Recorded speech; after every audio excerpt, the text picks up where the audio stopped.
শেখ হাসিনার পতনের ডাক দিয়েছিলেন আমাদের সামনেই বসে আছেন জাতীয় নাগরিক পার্টি এনসিপির সম্মানিত আহ্বায়ক জনাব নাহিদ ইসলাম। এই বাংলাদেশের মানুষেরা তার আগে 17টা বছর ধরে নির্যাতিত নিপীড়িত হয়েছে। বাংলাদেশের মানুষদেরকে খুন করা হয়েছে, গুম করা হয়েছে, আয়না ঘরে রাখা হয়েছে। এর আগে পিলখানা হত্যাকাণ্ড থেকে শুরু করে নিয়ে শাপলা হত্যাকাণ্ড, 2018 সালের নিরাপদ সড়ক আন্দোলন, মোদী বিরোধী আন্দোলন, কোটা সংস্কার আন্দোলন, এমন কোন আন্দোলন সংগ্রাম নাই নৃশংসভাবে যে আন্দোলনগুলোকে আওয়ামী লীগ সরকার ধ্বংস করে দেয় নাই, নৃশংসভাবে যে আন্দোলন সংগ্রামগুলোকে আওয়ামী লীগ সরকার জুলুম নিপীড়ন করে নাই, এমন কোন আন্দোলন সংগ্রাম ছিল না। এই বাংলাদেশের মানুষেরা আমরা কেউ কথা বলতে পারি নাই। যদি কেউ কথা বলতো তাহলে তাদেরকে ধরে নিয়ে গিয়ে জেলখানায় আটকে রাখা হতো, বছরের পর বছর, মাসের পর মাস। এমন কোনো একটা নিপীড়নই বাংলাদেশের উপরে চাপানো হয়েছিল। কিন্তু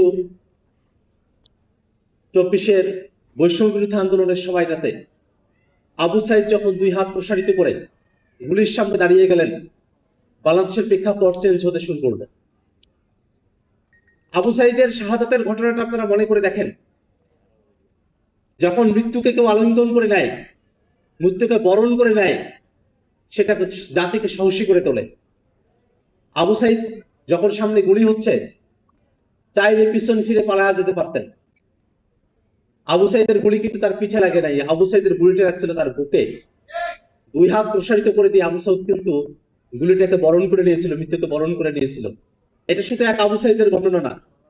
আজকে যারা এখানে শহীদ পরিবারের সদস্যরা আছেন, আপনারা জানেন, আপনাদের হয়তো অনেকেই, আপনারা যারা এখানে উপস্থিত আছেন, আপনারা অনেকে যারা আহত, তারাও এটা জানেন যে আমাদের আহত যোদ্ধারা এবং আমাদের শহীদেরা তারা জীবনের কোনো পরোয়া করে নাই। তারা যখন জীবন দেওয়ার জন্য রাজপথে নেমেছিল, তারা বেঁচে ফিরবে এই আশা নিয়ে তারা আর নামে নাই। তারা চেয়েছিল জীবন গেলে যাবে, কিন্তু হাসিনার এই অপশাসন বাংলাদেশে আর চলতে দেয়া যাবে না। এটাই ছিল তাদের এক দফার কথা। এক দফার মধ্য দিয়ে বাংলাদেশের জনগণ একটা মুক্তির দিকে অগ্রসর হয়েছিল। এই এক দফার যে প্রেক্ষাপট, সেখানে আমাদের জুলাইয়ের শহীদ এবং জুলাইয়ের যারা আহত যোদ্ধারা আছেন এবং জুলাই যোদ্ধা সার্বিকভাবে যারা সকলেই, এটা দল মত নির্বিশেষে সকলে মিলে বাংলাদেশকে এক দফার দিকে নিয়ে গিয়েছিল। এই সাহস বাংলাদেশের মানুষের মধ্যে সঞ্চারিত হয়েছিল এবং বাংলাদেশের এমন কোনো বর্গ নাই, এমন কোনো সেকশন নাই, এমন কোনো গোত্র নাই যেখানে জুলাইয়ের আহ্বানটা পৌঁছায় নাই। জুলাই ছিল এত ব্যাপক, কিন্তু সেই জুলাইকে এখন নানাভাবে খাটো করে দেখার একটা প্রবণতা অনেকের মধ্যে তৈরি হয়েছে। এটা অত্যন্ত দুঃখজনক। আমরা এটা দেখি সময়ে সময়ে, মুক্তিযুদ্ধ বড় না 24 বড়, এই ধরনের বিতর্কের মধ্যে আমাদেরকে ঠেলে দেওয়া হয়।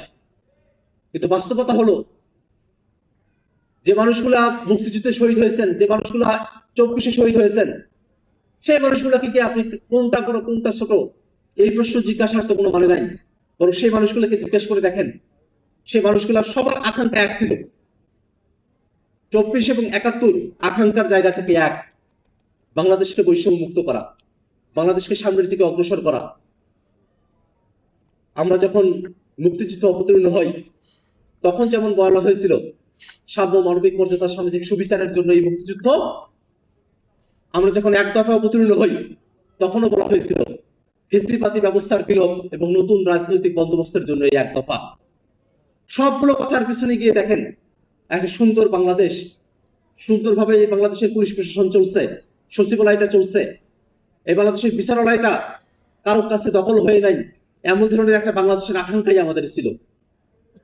দুর্ভাগ্যের বিষয়, আমরা সেই আকাঙ্ক্ষাগুলোর ধারে কাছেও এখন যেতে পারছি না।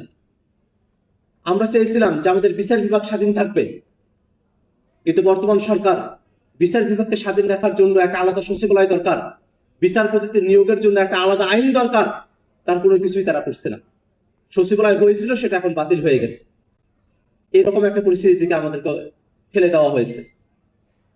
আমরা এই ধরনের পরিস্থিতি দেখতে চাইনি এবং বাংলাদেশের মানুষেরা যারা 24-এর অভ্যুত্থানের সময়টাতে যারা সামিল হয়েছিলেন, এই মানুষেরা তখনও যে আকাঙ্ক্ষার মধ্যে ছিলেন, এখনো সেই আকাঙ্ক্ষাটা তারা ধারণ করেন এবং তারা এটা বিশ্বাস করেন যদি আকাঙ্ক্ষা থেকে চ্যুতি ঘটে তাহলে এই মানুষেরা তারা প্রয়োজন হলে আবারও তারা রাজপথে নেমে আসবে।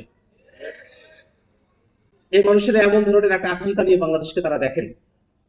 এই দুর্ভাগ্যের বিষয়, সে আকাঙ্ক্ষার কথাগুলো আমরা যখন বলি তখন আমাদের এই আচরণকে, আমাদের এই কথাবার্তাগুলোকে অনেকে খুবই খারাপ ভাবে নেয়।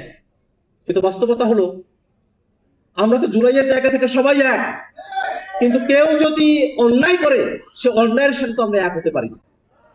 কেউ যদি দখলদারিত্ব করে সেই দখলদারির সাথে তো আমরা এক হতে পারি না।